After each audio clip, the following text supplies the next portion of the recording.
বন্ধুরা কেমন আছো তোমরা সবাই? আর দেখো এখন কিন্তু রাত্রির বেলা তো ডিনার করছি। আজকে বানিয়েছিলাম বাড়িতে ঘুগনি।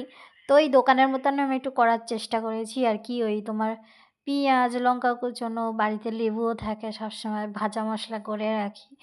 দোকানে তো কত দাম নেয়, মেলায় ফেলায় কত দাম নেয় বলো তো। কিন্তু এরম কিন্তু বাড়িতে বানিয়ে খেতে হেভি লাগে। আমি যখনই ঘুগনি বানাই কিন্তু এরম করে খাই। তোমরা কে কে এরম করে বাড়িতে ঘুগনি খাও অবশ্যই কিন্তু আমাকে জানাবে। দেখো এটা কিন্তু পরের দিন সকালবেলা, দেখো এই দিক দিয়ে আমাদের রাস্তা, আমি জানলা দিয়ে দেখাচ্ছিলাম, আর এদিকে হচ্ছে শেতলা মন্দির। আমাদের বাড়ির সামনেই কিন্তু শেতলা মন্দির। সকালবেলায় কিন্তু তোমাদের মায়ের দর্শন করিয়ে দিলাম। তারপরে আমি এখন রেডি হচ্ছি রোজকার রুটিনের মতন আর কি। রোজকার আমার একই কাজ, বাবুকে স্কুলে নিয়ে যাব। তো যেহেতু আমি চেঞ্জ করে নিয়েছি, এবার চুলটা আমি ভালো করে করে নেবো। আর আজকে আমি এই কুর্তিটার সাথে এই প্লাজোটা পরেছিলাম। তো চলো বাবু ড্রেসটা বার করে রেখেছি, ওকে তাড়াতাড়ি রেডি করে দিই, নইলে আবার দেরি হয়ে যাবে। তাও দেরি মোটামুটি হয়েই গেছে, আর একটু আগে করলে ভালো হতো, কিন্তু হয় না জানো তো। সকালে না অনেক তাড়াহুড়ো, অনেক তাড়াহুড়ো। সকালে উঠে আমাদের বাসি কাজ, এত বাসন বেরোয়, ঘর মোছা, যেটা হয়ে থাকে আর কি, সবার বাড়িতেই এটা হয়ে থাকে। তো যেহেতু দেরি হয়ে গেছে তাই জন্যই কিন্তু আমাকে তাড়াহুড়ো করে রেডি করাচ্ছি। আর টোটো আসারও টাইম হয়ে গেছে। তো চলো ওইদিকে আমি ব্যাগটা নিতে গেছিলাম। বাবুকে যে নিয়ে যাব আমার মনেই নেই, ও দেখো একা একা নেমেই চলে গেছে। তারপর আমাদের বাড়ির সামনে টোটো এসে গেছে, আমরা উঠে পড়েছি। এখন টোটোর দিকে যাব, বাবুকে প্রথমে স্কুলে ঢোকাবো, তারপর স্কুলে ঢুকিয়ে আর কি কাজ করে আবার বাবুকে নিয়ে আসবো। বাবা থাকলে তো বাবুকে নিয়ে আসে আর আমি মানে বাড়ি চলে আসি কাজ করে, কিন্তু আজকে সেটা হবে না। আজকে আমাকে স্কুলের বাইরেই বসে থাকতে হবে ওই কাজ টাজ করে আর কি।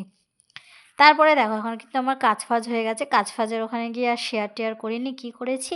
এখন কাজ ফাজ হয়ে গেছে, বাবুকে স্কুলে নিয়ে আসার সময় এটা। আর দেখো যাওয়ার সময় কিন্তু প্রতিদিন এরম দুষ্টুমি করে জানো তো। যেই টোটো থেকে নামবে গলিটাতে ছুটবে, বলি ছুটিস না, কিন্তু প্রতিদিনই এই গলিটাতে এরকম ছুটবে।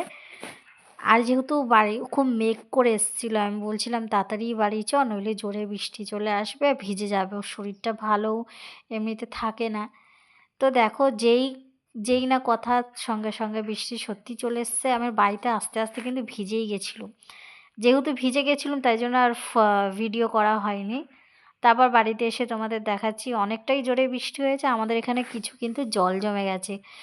দেখো আমাদের কিন্তু এইখানে আমাদের বাড়িতে মানে যে জায়গাটা আর কি, চলো তোমাদের দেখাই, ওইখানটা কিন্তু আমার জল জমে গেছে। আর আমার বৃষ্টি হলে খুব ভালো লাগে। দেখো এদিক দিয়ে জল জমে গেছে, আমাদের যে ওই দিকের জায়গাটা, ওই জমিটাতে। দেখো এদিকে কচ্ছপের ঘরের কাছে জল জমে গেছে। ও তোমাদের কি আমি বলেছি আমাদের কচ্ছপ আছে? আমাদের কিন্তু একটা বড় কচ্ছপ আছে জানো তো বন্ধুরা। তোমাদের সাথে পরে শেয়ার করব। দেখো এই দিকটা কিরম জল জমে গেছে, এত বৃষ্টি হয়েছে, মানে বৃষ্টিটা খুব জোরেই হয়েছে। এদিকে জল জমে গেছে, আর আমি সেই জল নিয়ে পা দিয়ে খেলা করছিলাম, যেটা আমার খুবই ভালো লাগে। বৃষ্টি পড়লে কিন্তু আমি প্রায় এরকম করি, সেটাই তোমাদের সাথে শেয়ার করলাম। আর দেখো কতটা জল জমেছে। এই জল অবশ্য বেরিয়ে যাবে, এটা মানে অনবরত পড়ে যাচ্ছে বলে এরম জমেছে। এই ইটগুলো আছে বলে জমেছে। এই জল যখনই থামবে নিজেই বেরিয়ে যাবে। তারপর আমি বাবুকে স্নান করে তো বাইরে স্কুলে যায়, ওই জন্যই মনে হয় ওর মাথায় উকুন হয়েছে। ও প্রায় দিনই আমি দেখছি, কদিন লক্ষ্য করছি ও খুব চুলকাচ্ছে ওর মাথাটা।